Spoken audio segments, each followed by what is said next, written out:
তেজ প্রতিদিনকে প্রতিদিন ক্রমশ বেড়ে চলেছে, আর গোটা মাঠ ভরে গেছে সোনালী ফসলে।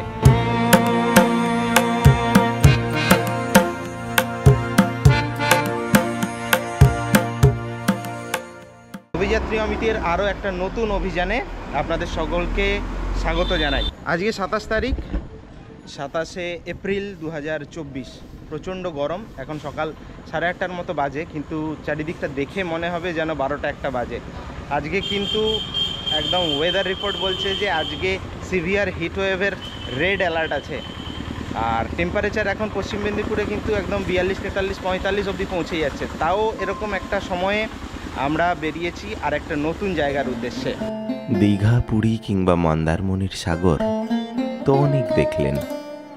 আজকে গল্প বলবো অন্য এক সাগরের। অন্যান্য সাগরের মতো এই সাগরের পাড়ে আমোদ প্রমোদ নেই। নেই মাছ ভাজা বা কুড়মুড়ে কাঁকড়া ভাজার স্বাদ, নেই বিস্তীর্ণ বালুকা বেলা। তবে এই সাগরেও ঢেউ ছিল, যে ঢেউ ভেঙে দিয়েছিল সমাজ থেকে নারীদেরকে আলাদা করে রাখার বাঁধ। যে সাগরের প্রতিটা বালি কাঁকড় জমে গড়ে উঠেছিল বাংলা ভাষার শক্ত মিনার। যে সাগরের গর্জনে ভেঙে গেছিল সমাজে উঁচু নিচুর গণ্ডি। যে সাগরের বিশাল সৈকতে ঠাঁই পেয়েছিলেন হাজার হাজার গরিব দুঃখী। যে সাগরের বুক থেকে উদিত হয়েছিল বাংলার প্রকৃত নবজাগরণের নতুন সূর্য। এই সাগর আর কেউ নয়, সমাজ সংস্কারক তথা আপামর বাঙালির প্রিয় ঈশ্বরচন্দ্র বিদ্যাসাগর। গাড়িটা কোথায় রাখা যায়?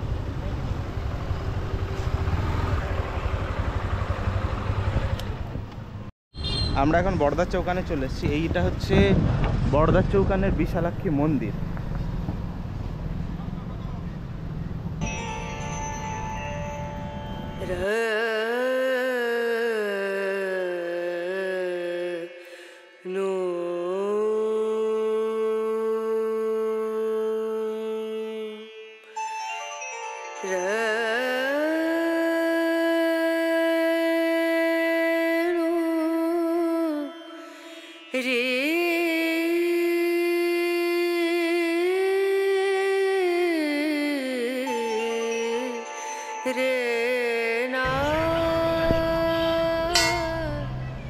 এখন 8:30টার মতো বাজে। এখন আমরা আছি বড়দার চৌকানে। আজকে আমি একা নেই, আমার সঙ্গে আছে আমার আরেকটা ভাই শুভাশিস। শুভাশিসকে এর আগে আপনারা কোনো ভিডিওতে দেখেননি, আজকেও প্রথমবার আমার সঙ্গে যাচ্ছে। আর এখানে আমাদের বিশালাক্ষী মন্দির দেখা হয়ে গেছে। এবার আমরা এখান থেকে বেরোবো। প্রচণ্ড টেম্পারেচার, তত্তর করে ঘাম দিচ্ছে। এর মধ্যে তাড়াতাড়ি আমাদেরকে পৌঁছে যেতে হবে। চলুন আগে বাড়া যাক, আগে বাড়া যাক।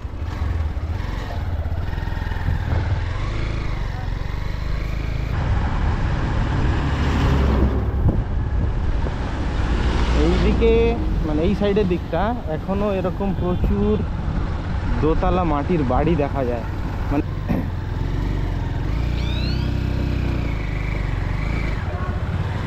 যারা ঘাটালের দিক থেকে আসছেন ওটা ডান দিকে চলে যাবেন। আর এই তোরণটা এখন আন্ডার কনস্ট্রাকশন আছে। আর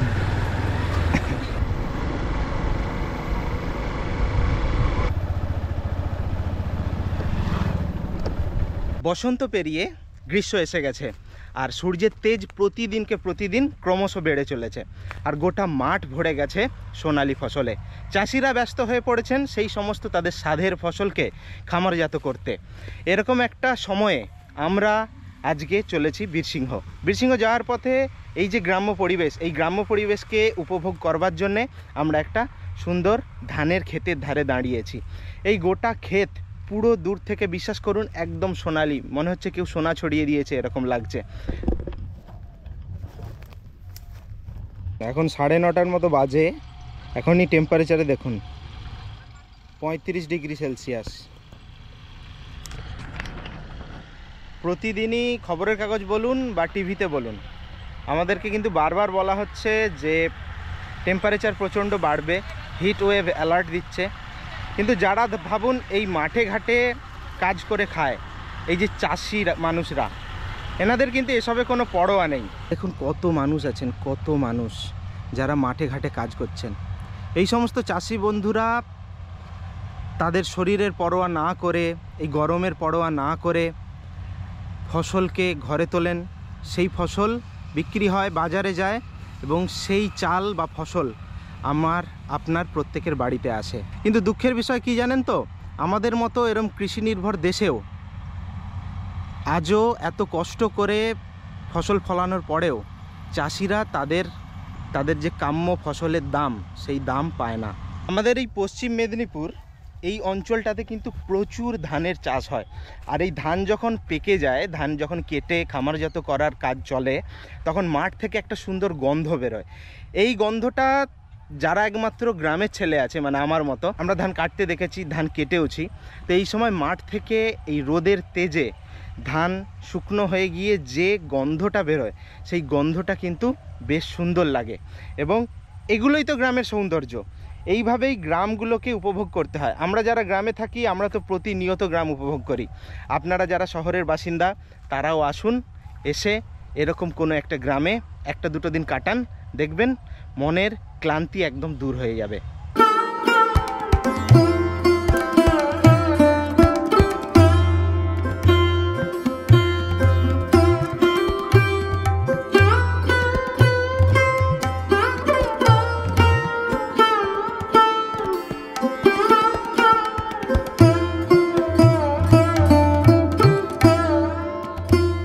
মাঠটাতে প্রচুর ধান শুকনো করতে দেওয়া হয়েছে।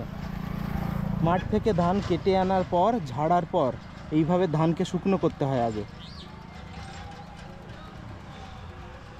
তারপর এগুলোকে বস্তায় করে গোলায় তুলে দেওয়া হয়। হ্যাঁ,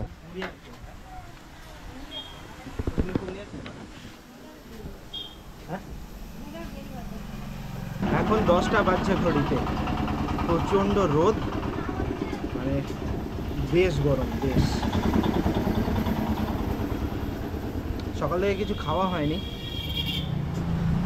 তাই এই দিকটাতে মোটামুটি আপনার হচ্ছে বীরসিংহের যে পণ্ডিত বিদ্যাসাগরের যে জন্মভিটে, ওইখান থেকে একটু এগিয়ে এসে সামনের দিকে এগিয়ে যাবেন। এগিয়ে গেলে হসপিটাল মোড় আছে, ওই হসপিটালের সামনে, মানে স্বাস্থ্যকেন্দ্রের সামনে, এদিক ওদিকে কিছু টিফিনের দোকান, আর দুপুরে ভাত টাত খাওয়ার জন্য ভাতের হোটেলও পেয়ে যাবেন। তবে এখানে থাকার কিন্তু কোনো জায়গা নেই, সেটা একমাত্র পাবেন ওই ঘাটালে গিয়ে।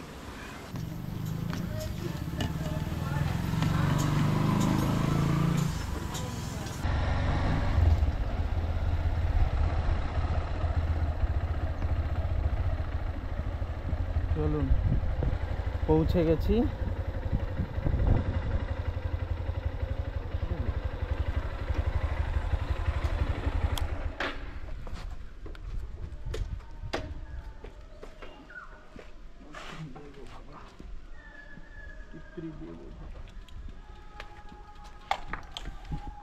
পৌঁছে গেছি বিদ্যাসাগর মহাশয়ের জন্মভিটেতে।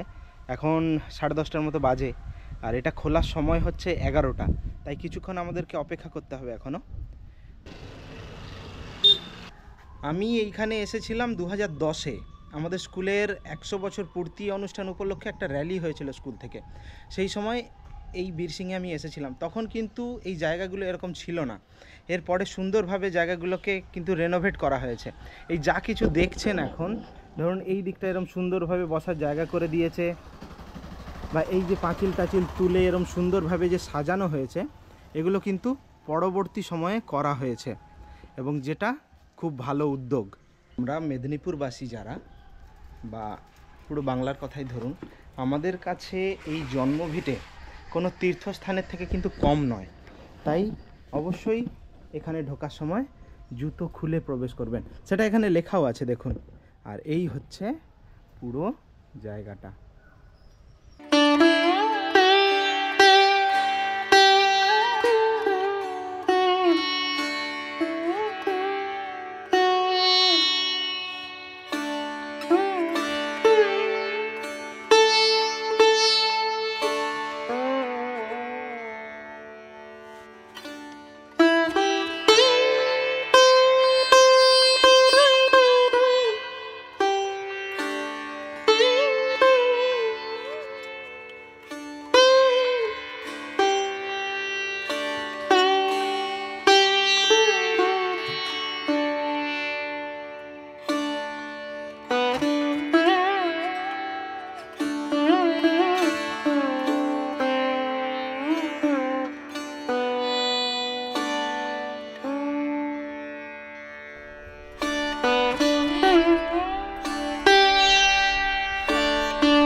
1820 সালের 26শে সেপ্টেম্বর তিনি বীরসিংহ গ্রামের এই স্থানে জন্মগ্রহণ করেন বলে এখানকার মানুষ বলেন।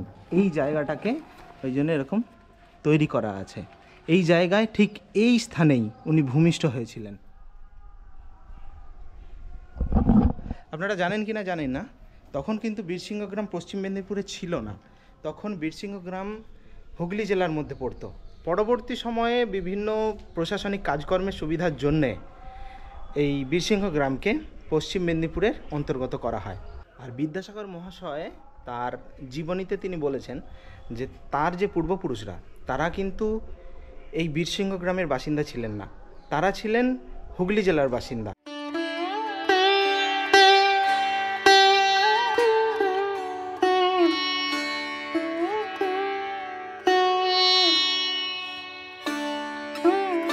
মাইলস্টোন আছে যেটাতে লেখা আছে বেতাল পঞ্চবিংশতি 1847। এই বেতাল পঞ্চবিংশতি তিনি রচনা করেন একটি হিন্দি কাব্যগ্রন্থের অবলম্বনে।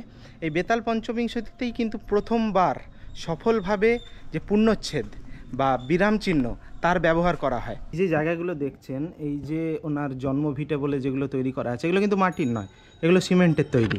তার কারণ হচ্ছে 1869 সালে, মানে যেই বছর আপনার শেক্সপিয়ারের লেখা কমেডি অফ এরর্সের অবলম্বনে তিনি ভ্রান্তিবিলাস রচনা করেন এবং সেটা প্রকাশ পায়, সেই বছরই কিন্তু ওনার এই জন্মভিটে দুর্ঘটনার কবলে পড়ে এবং আগুনে পুড়ে সমস্ত নষ্ট হয়ে যায়, আগুনে পুড়ে শেষ হয়ে যায়। আর সেই বছরই উনি কিন্তু চিরতরে এই বীরসিংহ ছেড়ে দেন।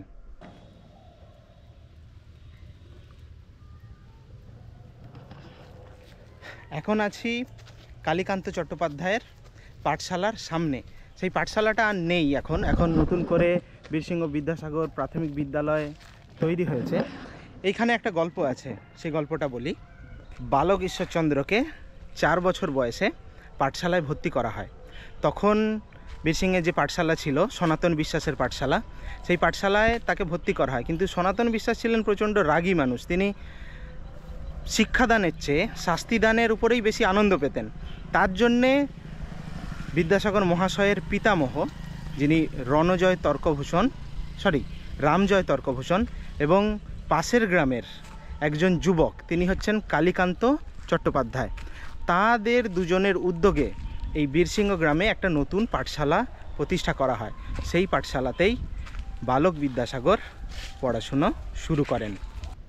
2019 সালের 24শে সেপ্টেম্বর মাননীয় মুখ্যমন্ত্রী মমতা বন্দ্যোপাধ্যায়ের উদ্যোগে পণ্ডিত বিদ্যাসাগরের জন্মভিটেকে রেনোভেট করা হয়। আর এইখানে একটা বিদ্যাসাগর স্মৃতি মন্দিরের এবং একটি সংগ্রহশালা আছে, ওই সংগ্রহশালায় যাব এখন, চলুন। তার আগে একটা কথা বলি, বিদ্যাসাগর মহাশয় কিন্তু কঠিন এবং কোমল হৃদয়ের মিশেল একটা বেশ অদ্ভুত মানুষ ছিলেন। তিনি একদিকে যেমন সাধারণ মানুষকে, গরিব দুঃখীদের পাশে দাঁড়াতেন, তাদেরকে সাহায্য করতেন, আবার সেরকমই তিনি একটু কঠোরও ছিলেন কর্মক্ষেত্রে। যেমন ধরুন সুরেন্দ্রনাথ বাবুকে তিনি তার কর্মক্ষেত্র থেকে বহিষ্কার করেন, কারণ তিনি তার কর্তব্যে গাফিলতি করছিলেন। তিনি তার নিজের জামাইকে যে স্কুলের চাকরি থেকে সরিয়ে দেন, কারণ হিসাবে গড়মিলের জন্য। আবার নিজের ছেলে, মানে ওনার নিজের সন্তান যখন অসৎ সঙ্গে পড়ে কিছু খারাপ কাজ করছিলেন, তখন তিনি সেই ছেলের সঙ্গে কিন্তু সম্পূর্ণভাবে সম্পর্ক ত্যাগ করেন। তিনি এমন মানুষ ছিলেন যিনি যখন আমাদের দুর্ভিক্ষের সময় তিনি হচ্ছে একটি মানে সকলকে খাওয়াতেন, একটা জায়গায় খিচুড়ি খাওয়াতেন যত আর্তপীড়িত মানুষ ছিলেন। তার মধ্যে কয়েকজন প্রতিদিন খিচুড়ি খেতে অস্বীকার করেন। সেই জন্য তিনি তারপর থেকে সব দিন কিন্তু মাছ ভাতের ব্যবস্থা করে দেন তাদের জন্যে। তিনি ছিলেন পরম মাতৃভক্ত, সেই জন্য তিনি প্রয়োজনে উত্তাল দামোদর পার হয়েও মায়ের সঙ্গে দেখা করতে এসেছিলেন। এমনই মানুষ ছিলেন আমাদের শ্রদ্ধেয় পণ্ডিত ঈশ্বরচন্দ্র বিদ্যাসাগর। আজকে আমি দাঁড়িয়ে আছি তার জন্মভিটেতে এবং বলতে পারি মেদিনীপুরের ছেলে হয়ে এই প্রথমবার এলাম, এতদিন আসতে পারিনি, সেটা একটা লজ্জার। এর আগে একবার এসেছিলাম বলছি, কিন্তু বিদ্যাসাগর মহাশয় যেন কোথাও একটা ব্যতীত রয়ে গেছেন। তিনি যে কাজ করেছেন, তিনি সমাজ সংস্কারের জন্যে যেভাবে নিজের জীবনকে উৎসর্গ করেছেন, সেই হিসাবে তিনি কিন্তু অনেকটা আড়ালেই রয়ে গেছেন। তাই এই কথাগুলো এই জন্য বলছি, আসলে রাগ হয়, মেদিনীপুরের ছেলে তো, মেদিনীপুরের সন্তান হিসেবে আমারও রাগ হয় যে এমন একজন বীর সন্তান, এমন একজন মানুষ, তিনি যেন কোথাও ইতিহাসের পাতা থেকে হারিয়ে যাচ্ছেন, আজকের প্রজন্মের কাছ থেকে যেন হারিয়ে যাচ্ছেন। আজকের প্রজন্মের কাছে ওনার এই কাজকর্ম, উনি যা যা করেছেন আমাদের জন্য, যা করেছেন এই সমাজের জন্যে, সেই বিষয়গুলো আজকের প্রজন্মের কাছে কিন্তু তুলে ধরা খুব খুব খুব প্রয়োজন।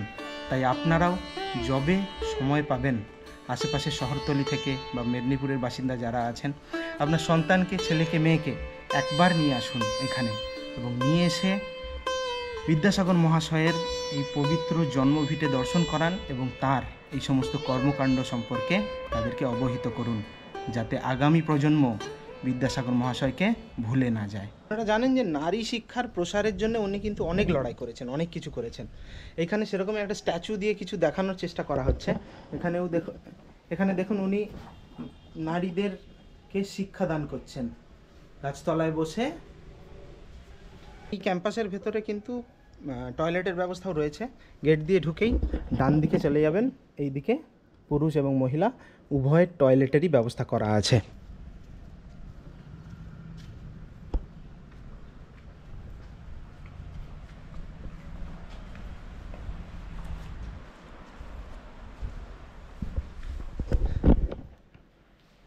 এই যে সংগ্রহশালাটা আছে, এখানে ওনার যে সমস্ত কাজকর্ম, যেগুলো যুগান্তকারী কাজকর্ম, সেই কাজকর্মের অনেক নিদর্শন এখানে তুলে ধরা হয়েছে। সমস্ত ধরনের বই টইগুলো আছে, প্রচুর বই আছে এখানে। এখানে ওনার ব্যবহার করা ট্রাঙ্ক, ওনার পুরনো সব ছবি, এখানে বিবাহকালীন ছবি আছে মনে হচ্ছে। তারপরে ওনার যেগুলো সব সংগ্রহ ছিল, দেখুন ওনার হচ্ছে বাতি নির্বাপন যন্ত্র, পেপার ওয়েট, ওনার ব্যবহার করা মানি ব্যাগ, সমস্ত পুঁথি লিখতেন, তার একটা স্ক্যান কপি এখানে দেওয়া আছে। দেখুন এটা কি পুঁথি বলতে পারবো না, তবে ওনার নিজস্ব হাতের লেখা তার স্ক্যান কপি এখানে দেওয়া আছে। প্রবাল আছে, এই প্রবালগুলো হচ্ছে বিদ্যাসাগর মহাশয়ের সংগ্রহ। এইখান থেকে আপনারা চাইলে কিন্তু কিছু সুভেনিয়রও সংগ্রহ করতে পারেন। যেমন দেখুন এখানে বিদ্যাসাগর মহাশয়ের ছবি বা ওনার ছবি আঁকা এরকম কফি মগ। কলকাতার বাদুরবাগানে তিনি যে বাসভবন গড়ে তুলেছিলেন, জীবনের শেষের দিকটা তিনি সেখানেই কাটান। 1891 সালের 29 জুলাই 70 বছর বয়সে লিভার ক্যান্সারে আক্রান্ত হয়ে ইহলোক ত্যাগ করেন বাংলার তথা বীর সিংহের বীর সিংহ শিশু বিদ্যাসাগর।